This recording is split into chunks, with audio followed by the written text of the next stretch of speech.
While apartment complexes are great, there are pros and cons, and I'm sure about that.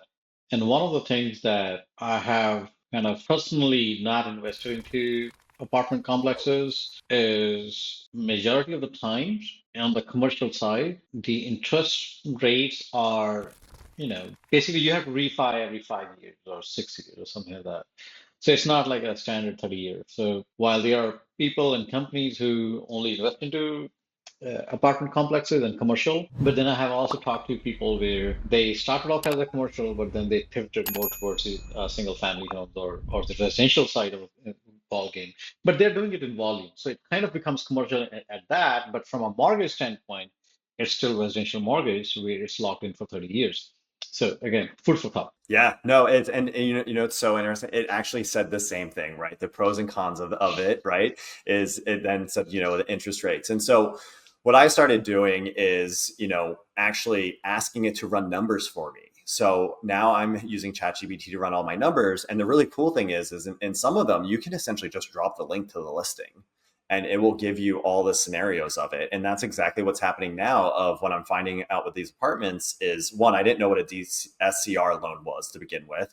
ChatGPT educated me on that. And like exactly what you said, the math's just not mathing out right now with the interest rates, right? Yeah. And so again, it's leveraging it to understand what potential options and then continue to dig a little bit deeper.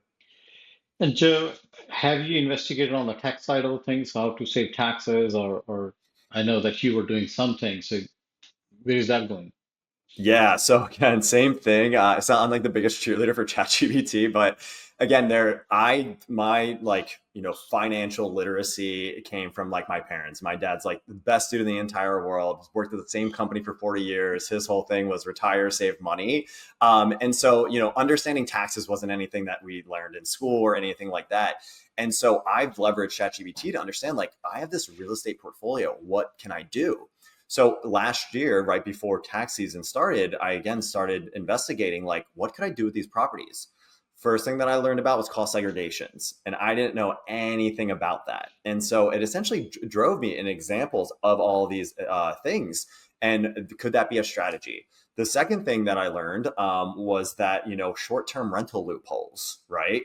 The idea of essentially leveraging your current property and doing a short-term rental for a short amount of time to be able to then write off some money on your W-2s. And so understood all of these different strategies of what is like potential. Since my situation is I'm passively investing in it, and my current role doesn't allow me to essentially do it 24 hours a day, a little bit stuck. But I think the main thing it's taught me is just like actually how taxes work and what strategies do exist out there. And then even things with like bonus depreciation. I didn't know any of that last year. And again, I just ask it, like, what should I do with my portfolio, and literally give it my numbers. And who knows where all that information is going, but we'll find out. But like, yeah, it like taught me a lot as far as what options I have. Great, great. So what's the next move for you? This is what all you have accomplished so far. How did you look at real estate for 2025 and beyond? Yeah. So, with this property, the original vision of it was I purchased the property. I ran the same playbook where I put 7% down on the house. I fully renovated this entire property. And so, my after renovation of this home was expected to come back at 525, right? And it got it appraised actually last week, and it came back at 575. And so in 2 weeks, I actually dropped the PMI off of this house, which is really great. I took two bets on this house. One, that I was going to be able to improve it enough to drop the PMI, because again, I don't ever really want to put 20% down on any property. Like, I just don't want to have that much cash on hand. And two, don't really want to do that.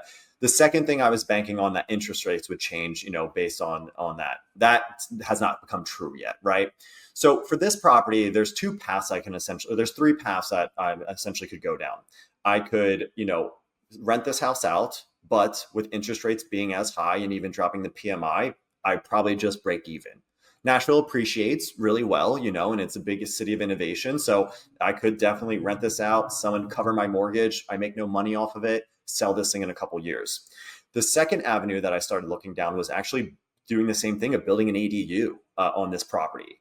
Because in my LA house, my front house actually doesn't make me that much money. All my money comes back from the ADU side of the house. So I was like, let me try to run that. Met with 3 contractors. The cost of building an ADU in Nashville, construction is very expensive here right now. And again, the numbers don't math out. The third option is essentially waiting to my 2-year mark and selling the house, pulling out all my capital, all my gains that I made in it, and then going and using that to potentially buy that apartment complex that I was mentioning in 2026. So for 2025, my focus has been to optimize my current properties, essentially get this house all wrapped up, understand where the market's at, save some more cash, and essentially set myself up for 2026 to do another acquisition.